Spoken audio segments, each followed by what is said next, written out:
Morning, all. All right, 4 games again tonight, which is the standard this week, and of course they're the staggered start times, the same as they were last night. But it's odd scheduling to me. Anyway, starting at 7 Eastern, 4 Pacific, the New York Rangers are in against the New Jersey Devils. This is the start of a series that we're all looking forward to that should be a war. And at some point over this series, we'll hear about something Jacob Trouba did, right? That will happen. That's just kind of a normal thing. And yeah, should be a fun one tonight. 7:30 Eastern, 4:30 Pacific. The series we knew was coming in November. Tampa Bay and Toronto. Starts off Toronto with home ice. They need to assert themselves with home ice. Go out there and win this game. Tampa Bay, a team that didn't look great the last month and a half of the season. They need to go out there and play like they can. Toronto does. And hope that Tampa Bay doesn't have that resurrection they've had before around this time of year, where they suddenly go on a little bit of a run here, a couple of Stanley Cups to their name and all that. This is where the scheduling gets odd, though. So, at 9:30 Eastern, 6:30 Pacific, Vegas is at home against Winnipeg. Now, Vegas is in the Pacific time zone, and so it's an earlier start for them than normal. And Vegas Winnipeg should be a fun series. This is between, a small Canadian market and a pretty glamorous American market. These are teams that have met each other before, all that fun stuff. And Vegas, it's a half an hour earlier than the normal start time. And then Denver, they get to go to the Colorado Avalanche at home against Seattle later than normal, starting at 7 o'clock Pacific, 10 o'clock Eastern. So isn't that 8 o'clock start? Again, it's one of those oddities with this scheduling. Really, the Colorado one should be starting at 6:30 Pacific, 9:30 Eastern, and the one in Vegas should be starting here. That's the way it should be going. But again, the scheduling, it kind of feels like is being done by ESPN more than by the NHL itself. But at any rate, that's your scheduling for tonight. They're all game ones, and it should be an enjoyable night. Of course, Seattle and Colorado. It is a brand new team to the playoffs against your defending Stanley Cup champions. That should be great. I did kind of hope for a Seattle-Vegas first-round matchup, but what are you going to do? So, yeah, let me know your picks with any of these in the comment section below, as always.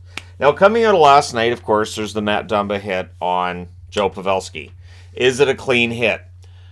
It is not suspendable. I would be shocked if player safety says anything today. I don't think they will. But should it be is a question. And it comes up a lot in the playoffs. And there's a couple of simple reasons for this. One, there's a lot more hitting in the playoffs than you get in the regular season. Last night's games, minimum of 80 hits in a game. Like it was a hard hitting night. But the question is going to be out there because there's more hits. There's going to be more borderline hits, more that we look at and go, I don't like that.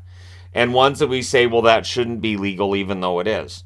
There's a slippery slope there, though, where if Dumba throws that hit and it's from a different angle, if Pavelski's head doesn't bounce off the ice, we're not likely talking about that hit much other than that was dangerous. The other thing is that Dumba, when he throws that hit, he also kind of crashed himself and easily could have hurt himself when he was running into the boards there. A foot closer to the boards, he could have knocked himself silly as well. It is that question we have every year about should these hits be legal, and the reality is that the NHL's commissioners already come out and said they're not going to be able to get head hits out of the game completely. It's just the game is very fast. There's a lot of hitting.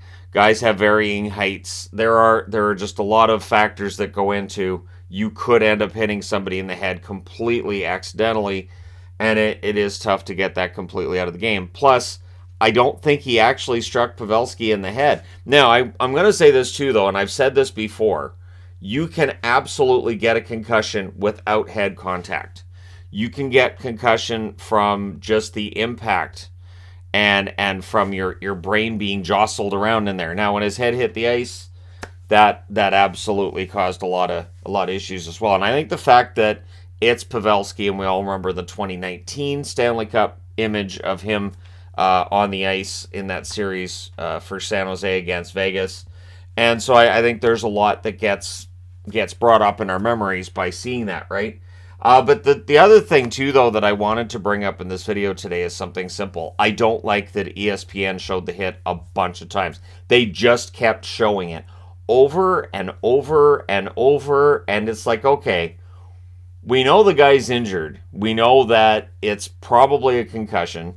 He's got a concussion history, and this is something that might end his playoffs. It's something that could end up ending a career, right?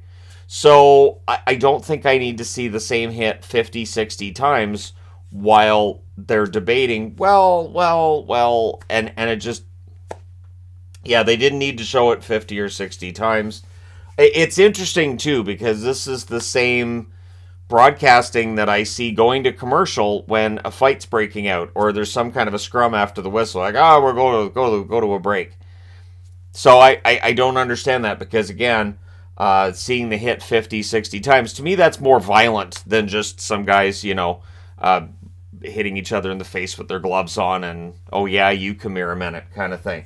So should those hits be legal? I don't think you can get them out of the game. It is one of those things that when you look at it in slow motion, it looks really nasty. When you look at it at full speed, I think Dumba could have hurt himself throwing that hit. Him laughing in the box, I understand people being mad about that. I did think that when he got out of the box, he was going to have to drop the gloves. The reality is playoff hockey, you don't want to end up in a situation where then you're taking an instigator. Max Domi clearly took offense and decided to go after him, and he got the 10-minute misconduct as a result. It left Dallas with 10 forwards for quite some time in that game that ended up going to double overtime, which then means there's more strain on those forwards that had to fill in for that extra time while Domi had the misconduct. So all of that plays into the end result, but it is one of those things that if you want those hits out of the game, you're going to be making it basically a no-hit league. And I know there's people who are going to say, well, that's not exactly, how that would work, but you're going to have guys then that won't be throwing hits at all, because again, it was a split-second hit. Again, I thought interference could have been called there. Fine, you could have called interference, which is 2 minutes. They didn't. It was roughing for 2 minutes. So it is what it is. And again, we'll see what other hits come out. Like I said, in that preview portion of the preview, I could see Trouba ending up being a topic of conversation. He comes up a lot, but it's going to happen. When you have 80 to 100 hits per game, and I think the highest number we had last night was 101. I think that was the highest number we had. At least one of those hits is going to be one that upsets fans and makes fans say, hey, that shouldn't be in the game. During the regular season, the average game hits-wise is maybe 30 hits, maybe 35.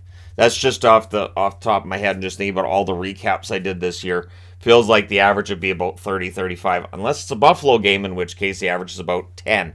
But the reality is in playoff hockey, it is much more difficult. There's a lot less room out there. We saw a lot less scoring last night. This is why teams that play really well defensively tend to do very well in the playoffs, and teams that just rely on outscoring the opposition can really struggle. I think that's what was the undoing of the Florida Panthers last year, for instance. They got through round one, and then in round two, they weren't able to outscore their issues, and it caused them to miss out and lose out in the second round of the playoffs. So we'll see how it plays out this year. Let me know your thoughts in the comment section below, as always. Don't forget to hit like and subscribe if you're browsing your way through. You just happened upon this video. One other thing I'll say is once we get to round two, the scheduling should get a lot less confusing, and there shouldn't be the late starts for games in Denver. Should Colorado be in the second round? Should Minnesota, Dallas be, whichever team wins in the second and gets into the second round, they shouldn't be looking at starts that are like 8:30 at night kind of thing, or almost 9 o'clock at night last night in Dallas.